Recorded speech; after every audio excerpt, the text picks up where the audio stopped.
Terezo, měla by se začít dívat na něco jiného než na reality show. Však jo, třeba včera jsem se zrovna dívala na film. Jo? A na jaký? Asterix a Obelix mise Kleopatra.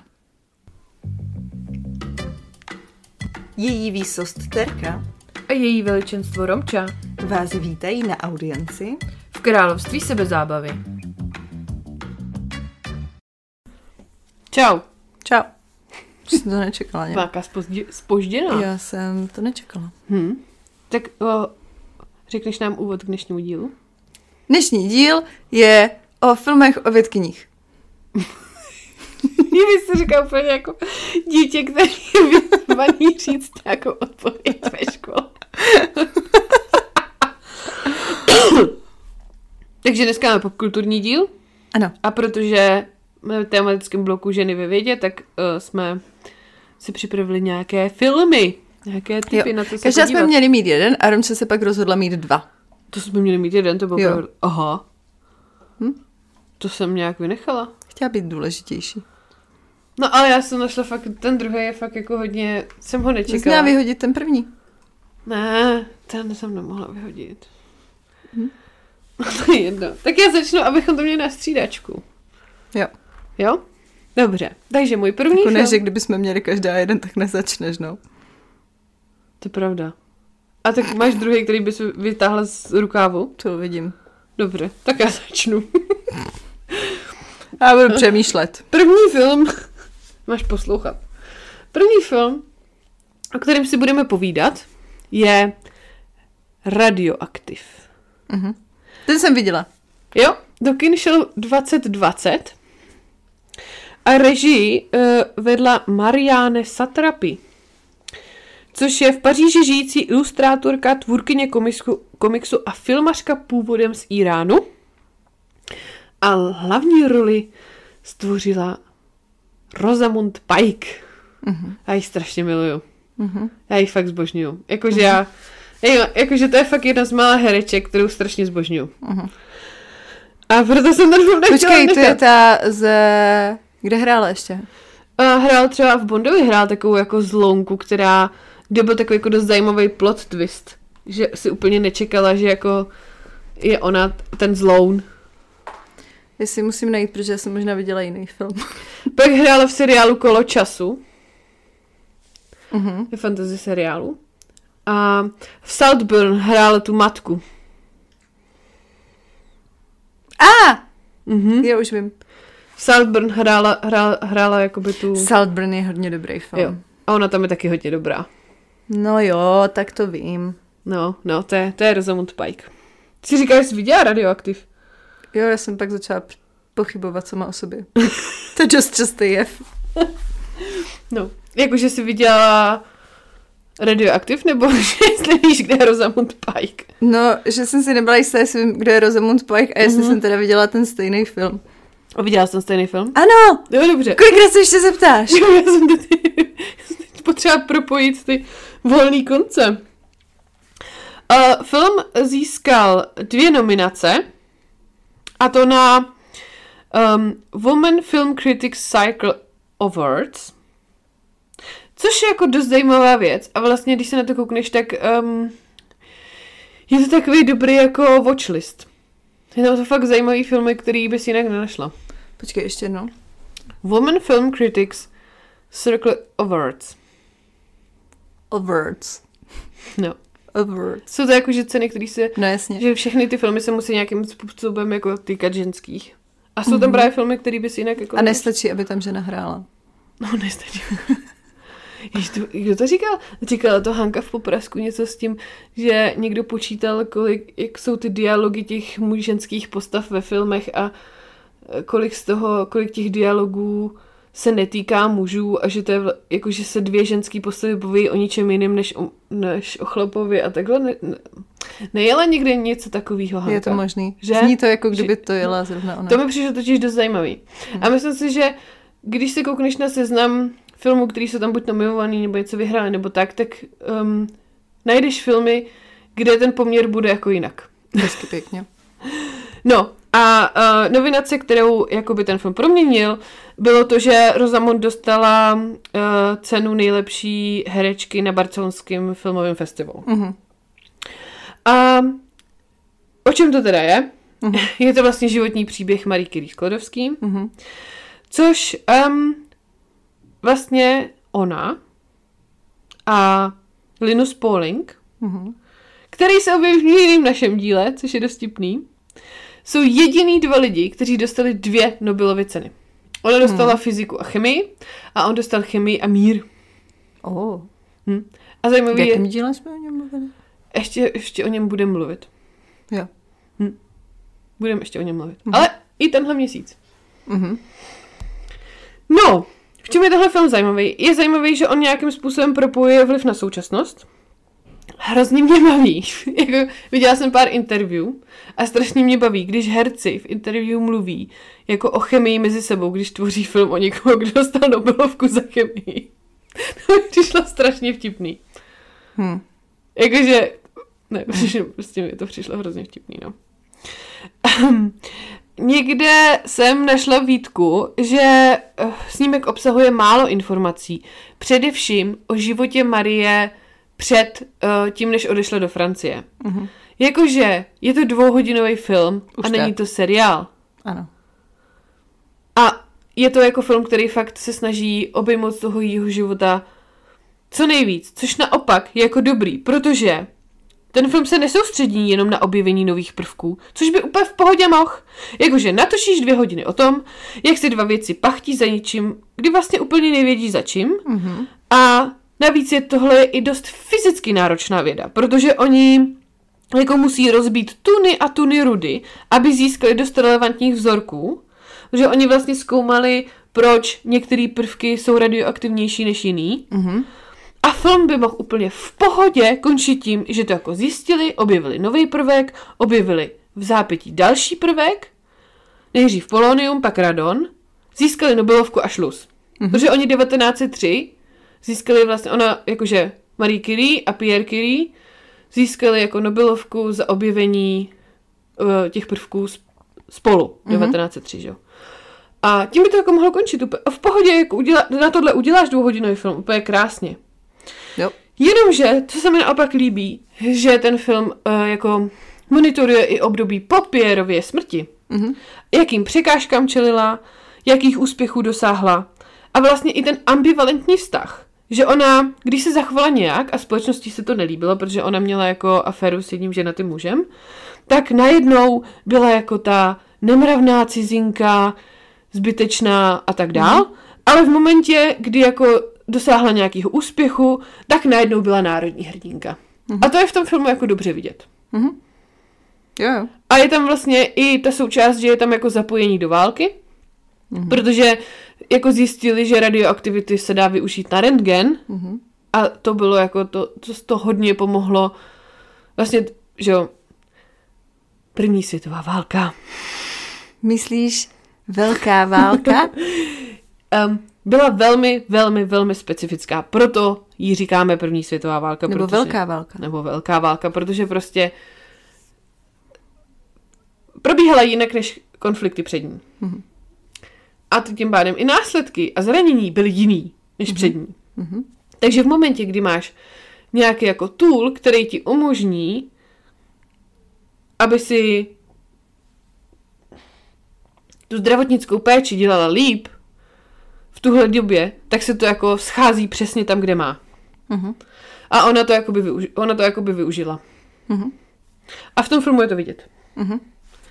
S tím souhlasím. To je všechno? Víceméně. Nebudu prozrazovat, o čem je ten film, to je celkem jasný. Jako když si přečteš na Wikipedii její život, tak víš, o čem je ten film. Ale jako... A hlavně tak asi, jakože s Klodovskou zrovna, tak nějak všichni jako asi ví, že jo? Jo. Dobře, já to mám trošku podrobnější teda. Víme. To měl být hlavně tip, podívejte se na tenhle film, protože je fakt dobrý. No a o tom budeme mluvit jako tak dlouho, to máme za 5 minut hotovo. Jsme mohli hodit příspěvek na storyčko. Proto mám ty filmy 2. Jsi tak ostrala tu. Já se nedivím, že potřebuješ 2. Tak jako mohla jsem tady probírat, kde se lišil její život od toho filmu, ale to jsem fakt nechtěla. to já bych třeba udělala. Já jsem dneska, kdybych měla tenhle film, který jsem původně chtěla mít, Aha. Ale já budu mluvit o lepším. Takže já dneska budu mluvit... Ví, jak by ses poprala s těma fyzikálníma a chemickýma skutečnostmi. Chci říct, že jsem blbá? Ne, ale tak zrovna to jsou oblasti, kam se ti nechce zabředávat. Trpěla by se to u toho hodně. Takže nedělej, jak jsem ti ten film sebrala, ale jsi ráda, že jsem tě ho sebrala. Ten film byl hrozně dobrý, takže bych to pro něj klidně udělala ráda, víš? Pro film, pro Rosamundu Pike. Já bych pro Rosamundu Pike udělala hodně. Cokoliv. Hej, víš, že žije v Praze?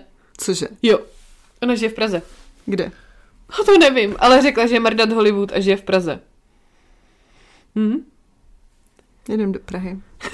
Jdem do Prahy a budeme hledat Rosamundu. A až ji uvidíme, tak jich řekneme. Nechtěla bys být naše kamarádka? Hej, musíme si udělat cestu lidí, který třeba by byli naše kamarádka. Lydia Berika, Rosamund Pike. Jo. A budeme je objíždět. A budeme k tomu natáčet podcast a bude se to jmenovat On the Road to Friends. Making new friends. A soudní zákaz styku. Jo, ty by následovali hodně. Hlavně vzhledem k tomu, že Lydia Berika je forenzní psychiatrička, tak to má určitě kontakty, kde by to šlo hodně rychle. Tak. Jsem furt neřekla, o jakém filmu budu mluvit a dneska to bude film Temple Jardín, což je film z roku... Já si jediný asociace, že Temple je jako chrám, že jo? Takže... Ano. A Jardín jako zahrada. Byli rodiči hodně... Je to film z roku 2010. Byli hodně... Jak víš, že je to jméno? Pečlivý. No, je to protože jsi už o ní mluvila, ale tam byli rodiče hodně pečliví při výběru jmen. Je to biografický drama, který natočil Mick Jackson a v hlavní roli v něm hrála Claire Danes. Ta hrála třeba ve Hvězdným prachu. Viděla jsi Hvězdný prach? Jo, a koho hrála? Hvězdu? Jo. Po Viktorii. Jo, Hvězdu. Hvězdu hrála. A nebo v Mám mě rád, nemám mě rád. Taková romantická komedie. Správně si vybrala ten nerdský film jako první, aby se zeptala, co jsem viděla. Ona je to ale důležitý, jakože skrz to, že ona, já o tom pak asi ještě budu mluvit, ale ona byla právě herečka spíš takovýchhle věcí a ta Temple Jardín byla jako úplně role na druhé straně spektra pro ní. No, takže Claire hrála Temple Jardín, což je autistická žena. Právě to strašně vtipně si řekla, že je to pro ní role na úplně druhé straně spektra. A je to autistická žena a hraje autistickou ženu. Přesně.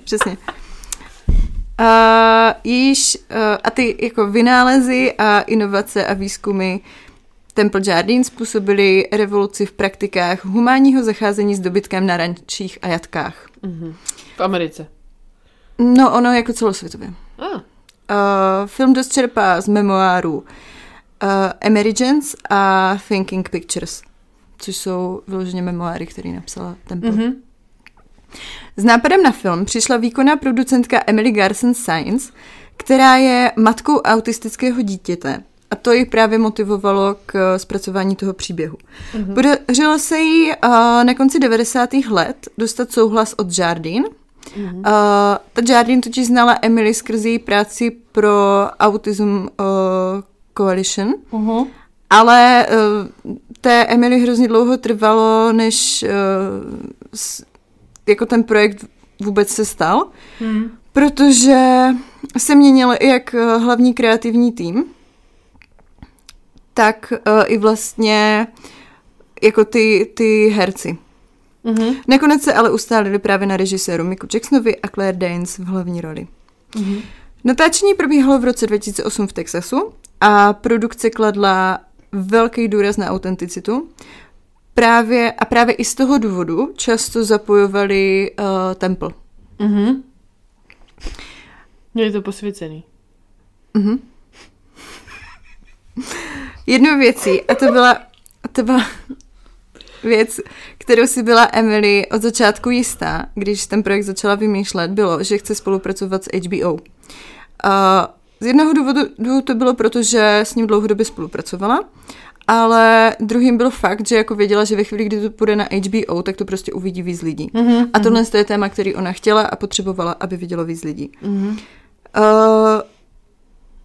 Když se dělá film jako tenhle, je to prostě dost jako vzácný, když se dostane širšímu publiku. Díky těm konexím, který ona v HBO měla, tak oni jí řekli, OK, dej si na to času, kolik chceš, až to bude, tak to bude, my ti to vydáme. Protože prostě tam měla kontakty. A premiéra filmu byla na HBO 6. února 2010 a okamžitě vzbudila obrovské uznání za srdečné a autentické stvárnění.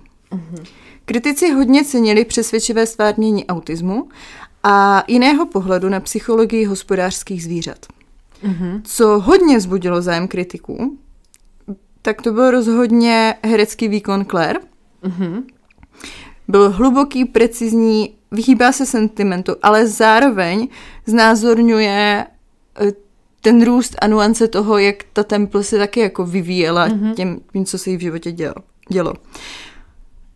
Režisér naprosto věřil Claire ve stvárnění téhle role a i když v minulosti hrála právě mnohem odlehčenější věci. Hrála hvězdu, halo. Nejsi hvězda. Jo, ale tak ono to jako není úplně těžká role, víš, jako to je jako se zahrát princeznou, to taky jako zvládne trošku každý, že jo. No ale královnu ne. Jako... Jo, chápu. Nebudu říkat, že my dvě si hodně hrajeme na to, jak jsme královny. Ale zvládáme to s grací. Claire měla jen letmé znalosti o Temple, ale okamžitě se ponořila do sledování dokumentů, knih, který Temple napsala a nahrávek. Sama říká, bylo to trochu děsivé, protože Temple stále žije a má opravdu dobré oko na detaily. Claire dokonce pozvala Temple k sobě domů a diskutovali spolu, jak ji bude hrát 6 hodin.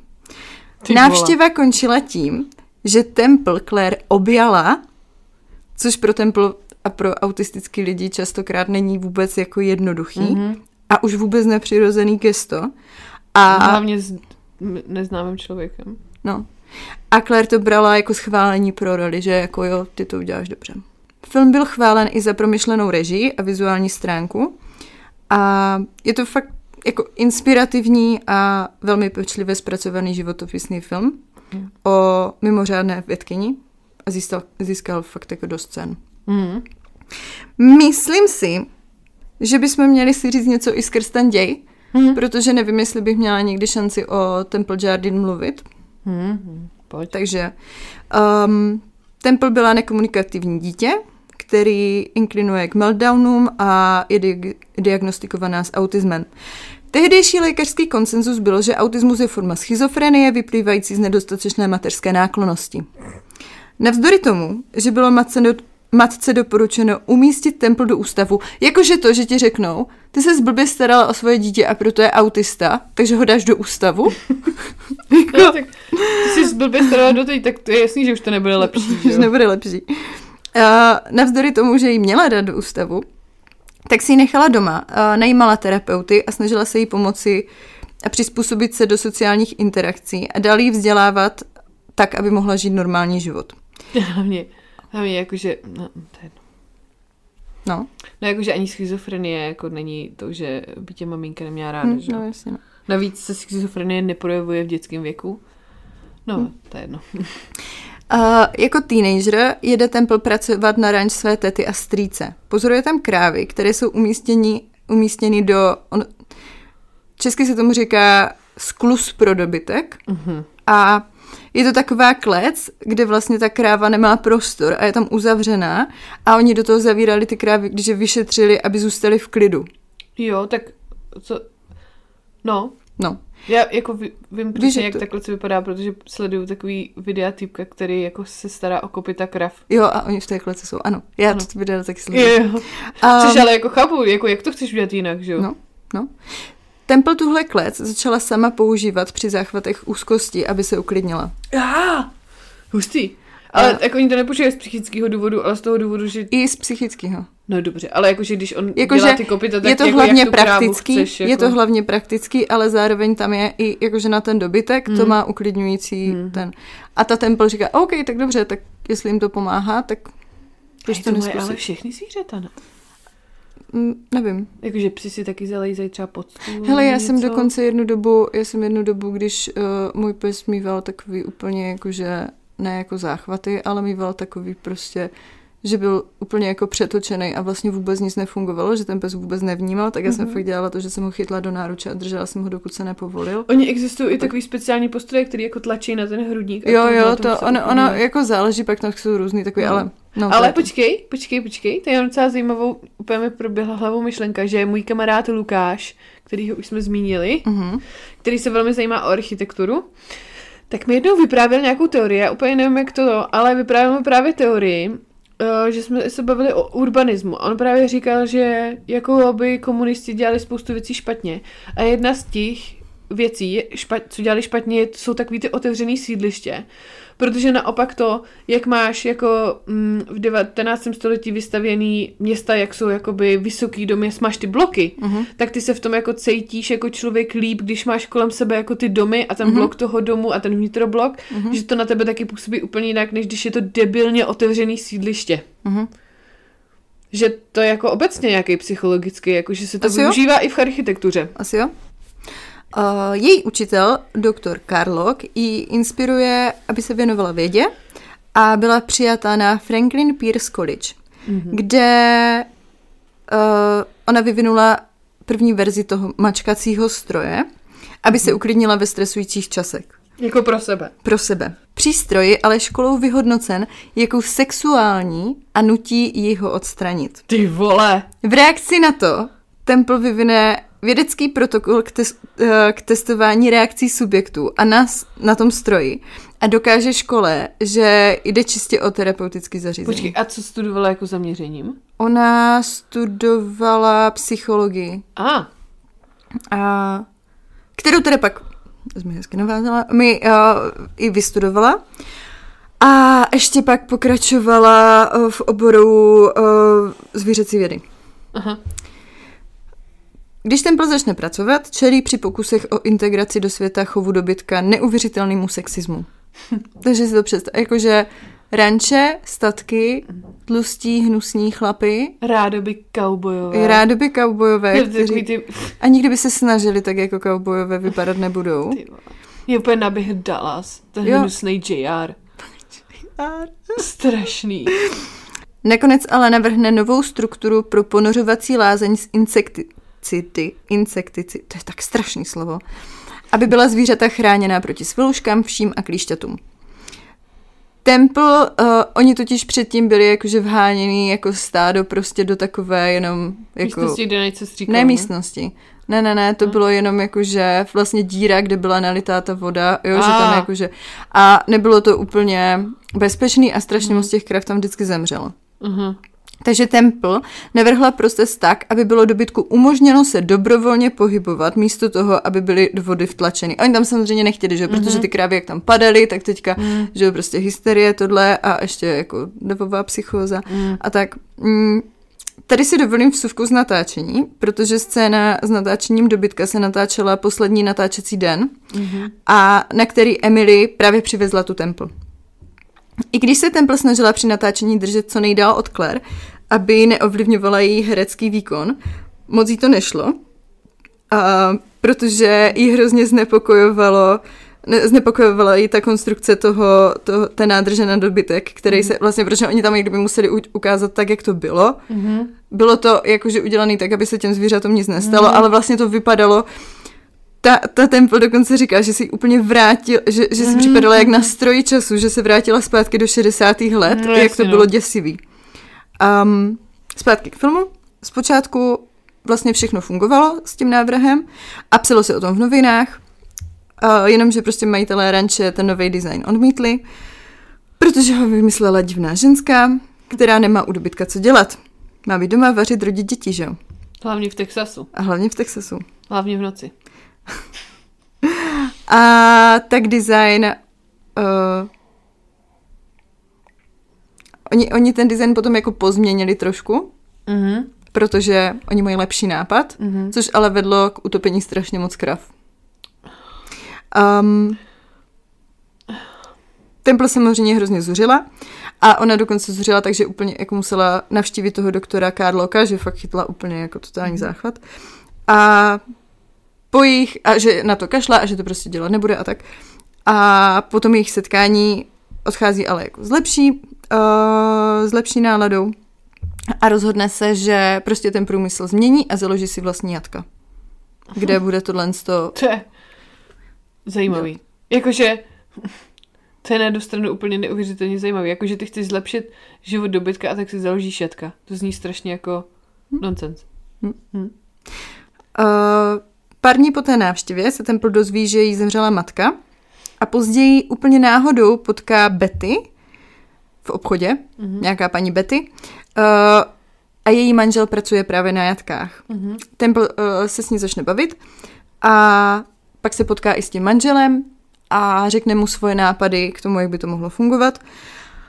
A mu se to hrozně líbí, takže začnou na těch jeho jatkách vlastně začnou testovat ty nápady, které prostě fungujou.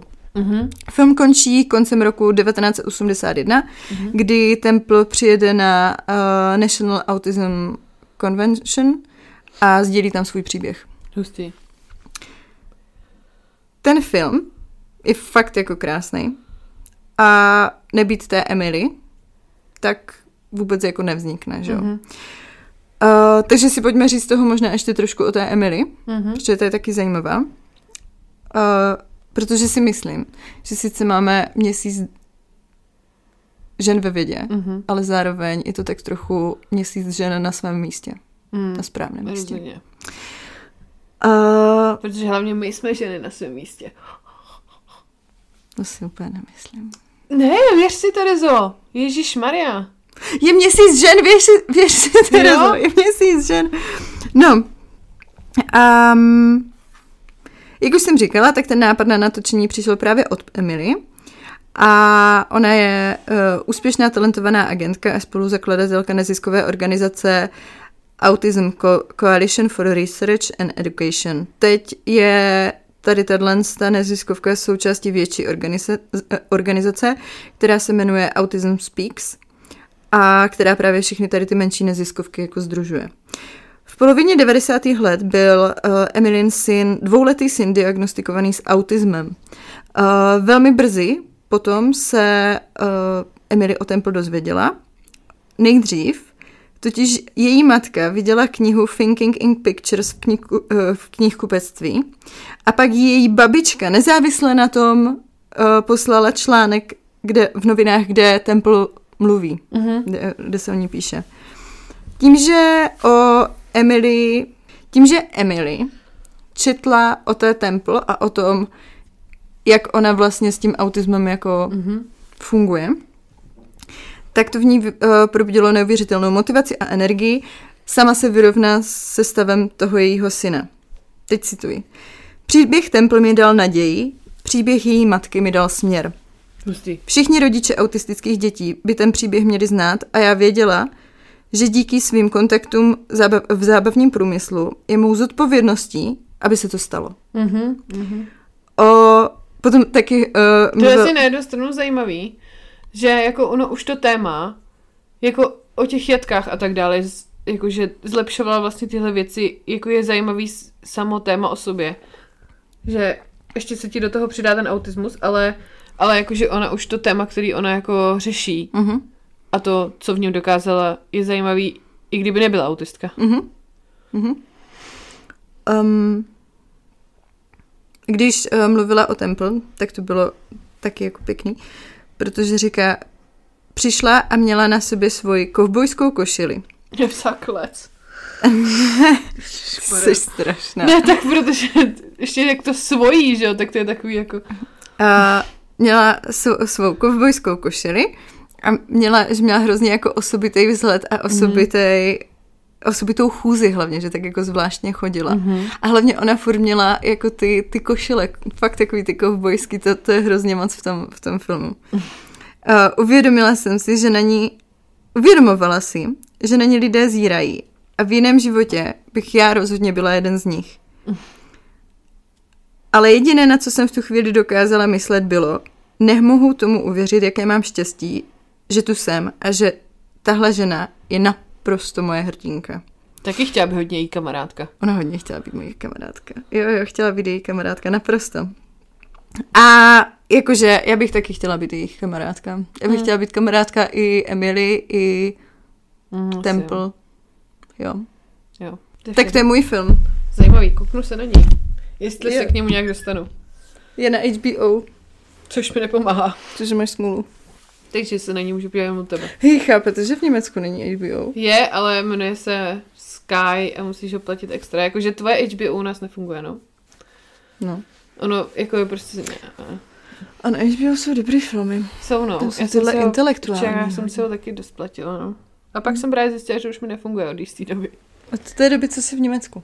Ne, třeba první rok, 2 to fungovalo. Dokud to nebyl Max, tak to fungovalo. Jo. No, další film se jmenuje Hidden Figures. Viděla jsi to?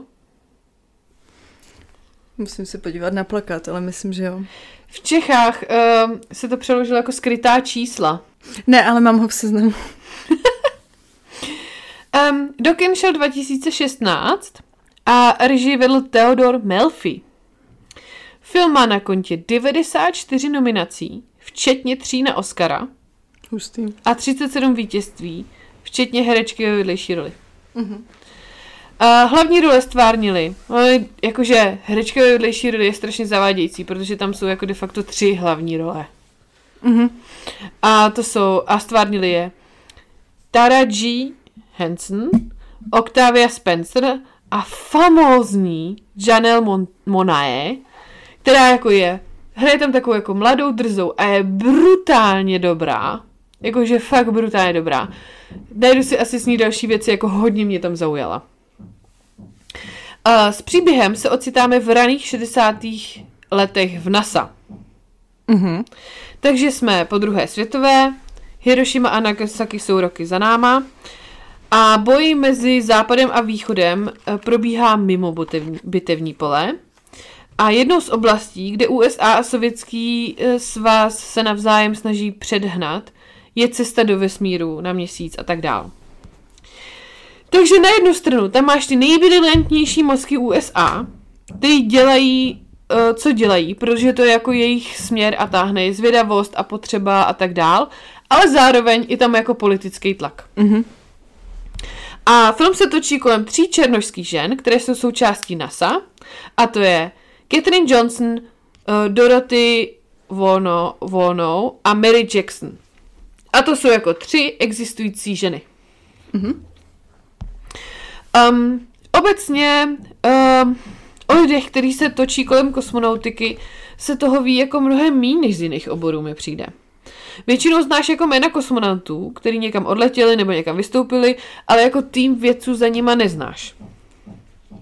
A tenhle tým jich jako pár odkrývá. A jak už jsem řekla, všechny 3 jsou skutečný jako osoby.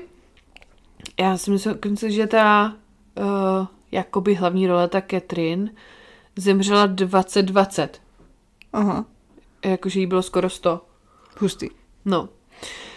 A Ted Melfi a Tara G. Henson ji navštívili a probírali spolu jako scénář a spoustu věcí, než se pustili do natáčení filmu. A ona řekla, já vůbec nevím, proč o mě natáčíte film, já jsem jenom dělala svoji práci. Hezky pěkně. Jenomže, jakože... To je jak Eva Bublová. To je kamarád. To je moje kamarádka Eva Bublová. To je přesně, to jsem někoho potkala, řekla jsem si strašně potřebuji, aby tenhle člověk byl moje kamarádka a rok na to se to stalo. To je houslistka, která napsala neuvěřitelné metodiky, které v podstatě nemají obdoby. V Evropě rozhodně ne, světově jednu. A ta je mnohem líp zpracovaná než ta druhá světová. A to nevím ani kde, jestli z Austrálie, jestli ona se to pak zjišťovala. My jsme se o tom bavili teďka naposledy, když jsme se viděli s Evou. A to je můj životní flex, že si s touhle paní tykám. A... Hej, to se dosáhla 27, tvůj život už nemá smysl. Nemá smysl, naprosto vůbec. A to je paní, která, když přijde dělat přednášku, tak řekne, já vůbec nevím, proč jste si mě pozvali, protože stejně tak tady můžete mluvit všichni vy ostatní. A to je podle mě, jako ve chvíli, kdy je někdo taková bedna, jako tyhle ty ženský, a přijde a řekne takhle skromně, a ono hlavně je, že oni to jako neříkají, protože... No nejhorší, ale že nemá pravdu, že jo? V tu chvíli. Jako no jasně, že jo, my to víme, ale oni si to nemyslí, protože prostě jako jsou natolik, hele, všichni tady máme zkušenosti, všichni jsme něco prožili, tak pojďme. A no, tak to je flex. Jsem chtěla říct, že jsem kamarádka sebou vlovou. Když to máš zvětšený navždy. Kdo tohle má? Teď to máš zvětšený navždy. Jo, to bude vidět celý svět. No, svět úplně ne. Však musíš mi úplně jak v kostičkách, takže už víme, že svět i ne svět.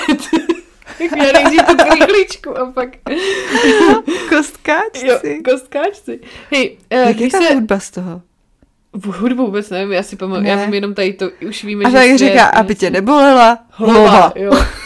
Vypíněte nás, prosím. Ne, nevypínejte nás. Vypněte nás, prosím, aby vás nebolela hlava. Ne, to je až na konci dílu. Jo. A když se... Hlavně nás nevypínejte. A já už jsem si řekla, že jsem Evina kamarádka, tak už nás můžete vypnout. No regrets, už je všechno jedno. A jakože bavíme se o ženách ve vědě, který velmi často museli obstát vedle svých mužských kolegů a velmi často museli být lepší než oni, aby si jich vůbec někdo všiml. Stalo se ti to někdy?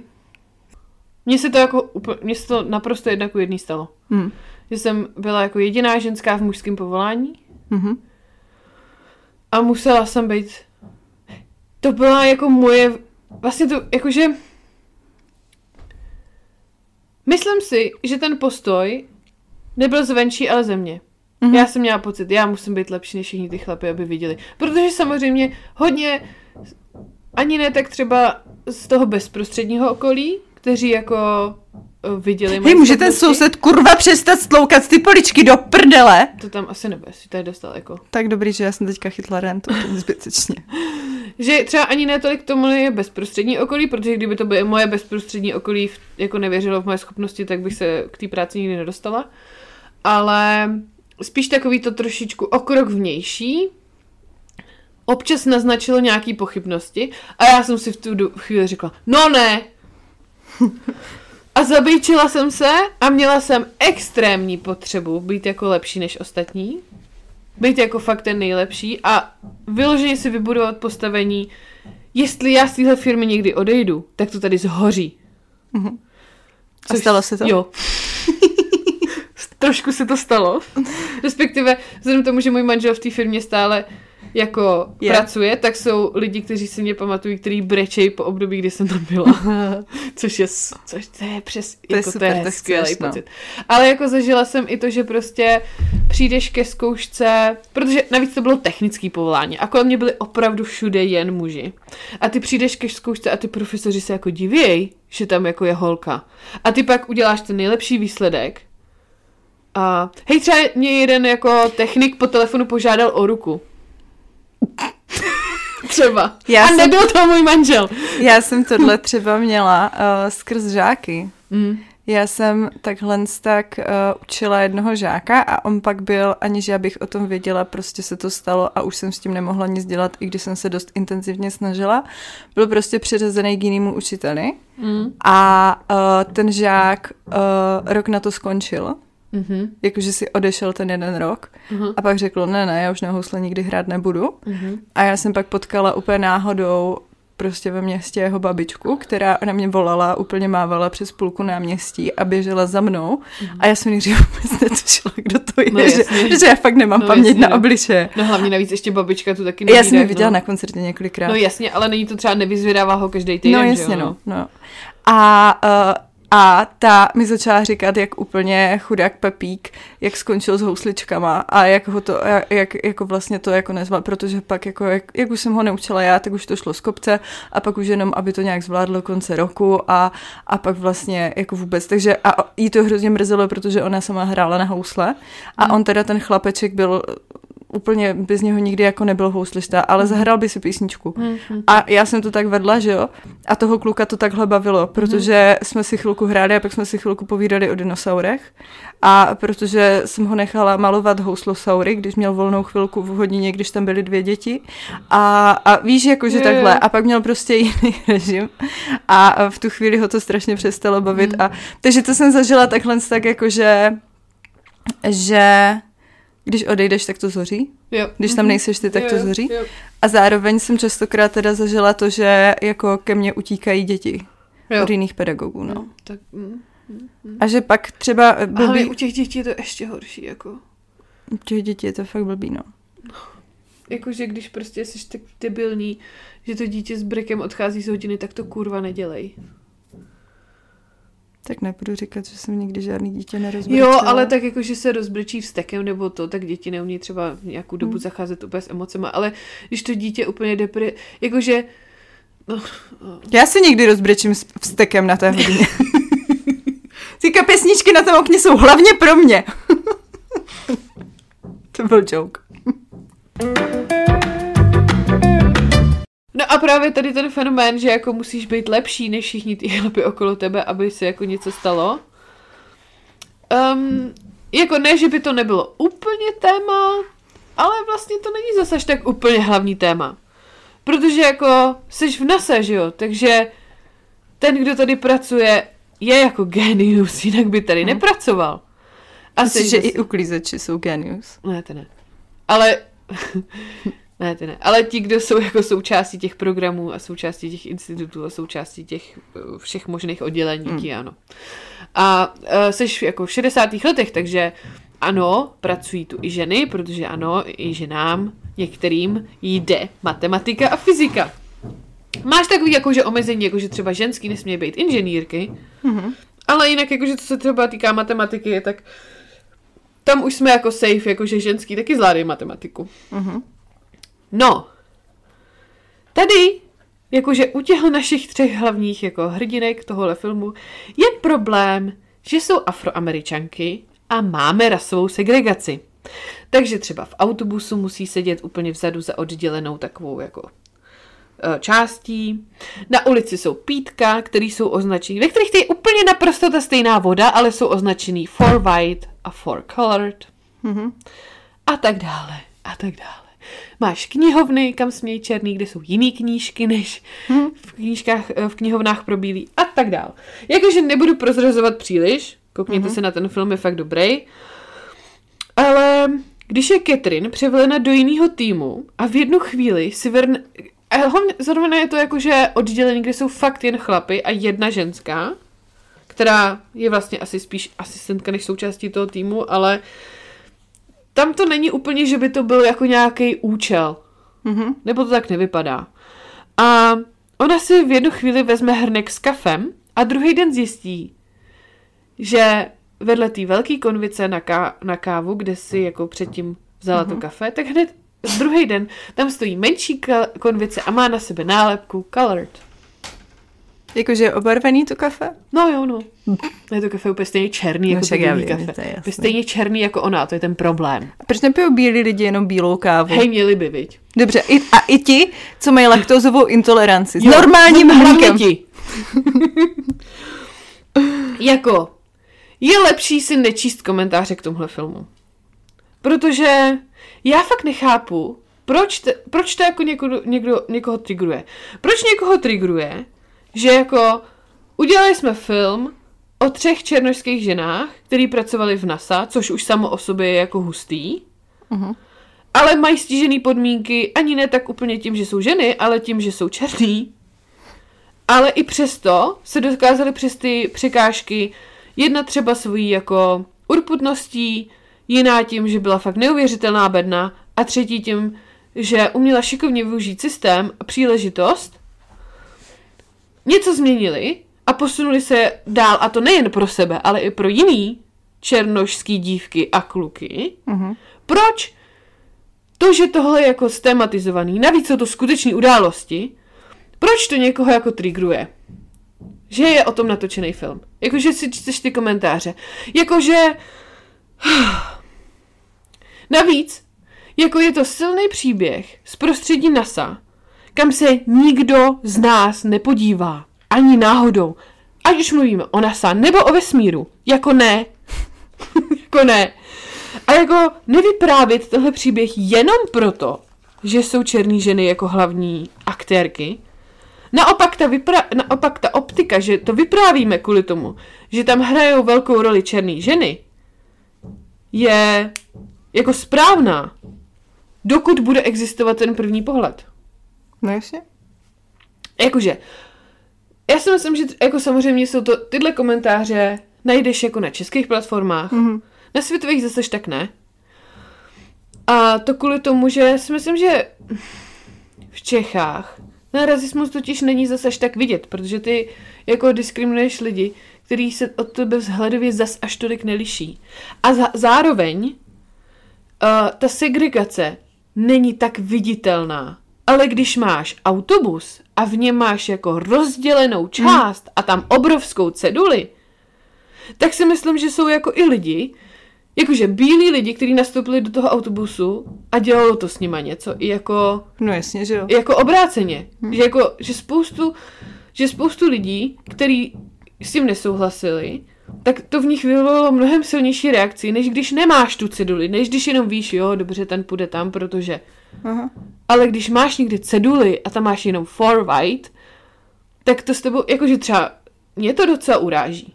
Mě uráží třeba i to, když jsou v hračkářství hračky rozdělené pro kluky a pro holky. No. Jo?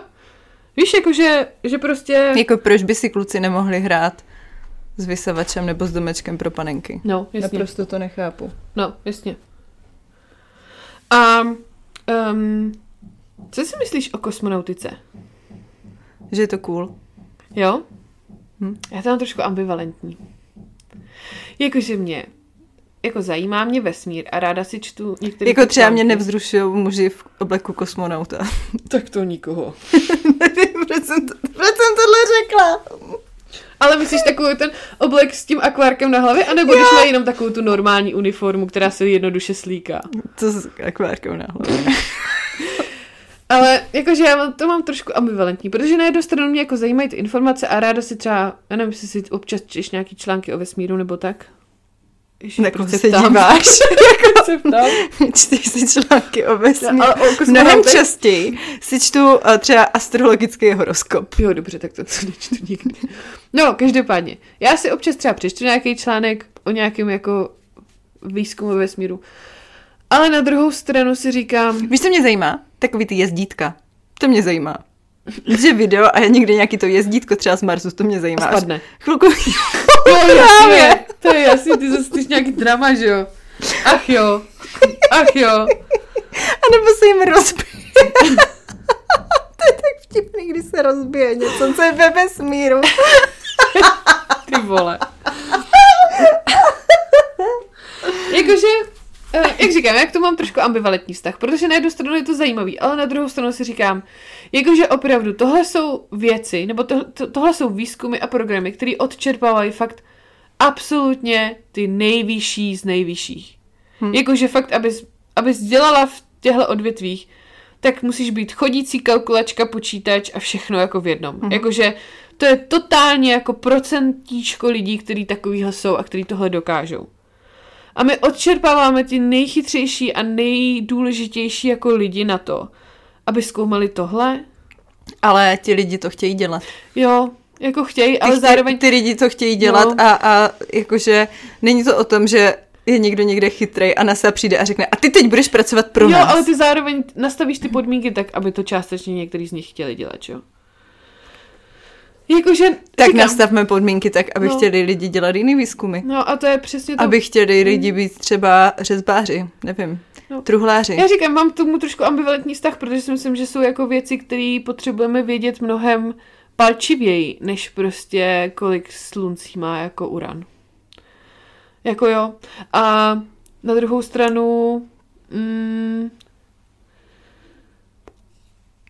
jakože dneska už je to třeba taky trošku jinak, ale jakože v období studené války tyhle výzkumy byly hlavně o přeměřování péra z USA a Sovětských svazů, o ničem jiným.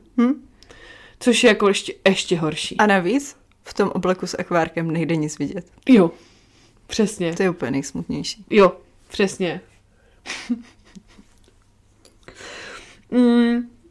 Co si myslíš o filmách? O filmách? O filmách. Co si myslíš o filmech o vědě? Koukáš na to ráda? Koukám na to málo, kdy musím na to mít určitou náladu. A musím na to mít vzdělávací náladu. Mm-hmm. A já se pak vždycky hrozně bojím, že tam bude něco, víš, že to bude takový to jenom inspirováno událostmi a bude tam nějaká blbost a pak vlastně jako se naučím něco špatně. Hele, já to třeba mám fakt jako hodně ráda, protože je taková zkratka. No, protože... ale právě ta zkratka mi trošku vyvolává pocit strachu, protože co když ta zkratka je udělaná zkratkovitě a pak právě řeknu nějaký fakt? Tak si ty věci dohledám, ne? Tenhle proces už pak neprobíhá, Romy. Já se podívám na film a mám z toho radost. Tím to končí. No dobře, tak to já ne, no. Já si podívám na ten film a jako to dělám u spousty filmů teda, hlavně u historických, protože mě nevadí, když nejsou jako ve filmu historické věci přesně, ale já je chci vědět přesně. No a já jsem přesně ten, co pak říká ty věci tak, jak jsou v tom filmu. Ale naopak třeba mně přijdou filmy o vědě dobrý v tom ohledu, že je to pro mě zkrátka podívat se na nějaký odvětví, na který bych třeba jako neměla zase tak náladu zkoumat ho díl. Víš, jakože třeba jako matika a fyzika nejsou třeba jako úplně moje nejmilovanější jako obory, ve kterých bych nějak jako se ráda hodiny hrabala. To teda moje rozhodně. Takže se ráda kouknu jako na film o nějakém matematikovi. To taky.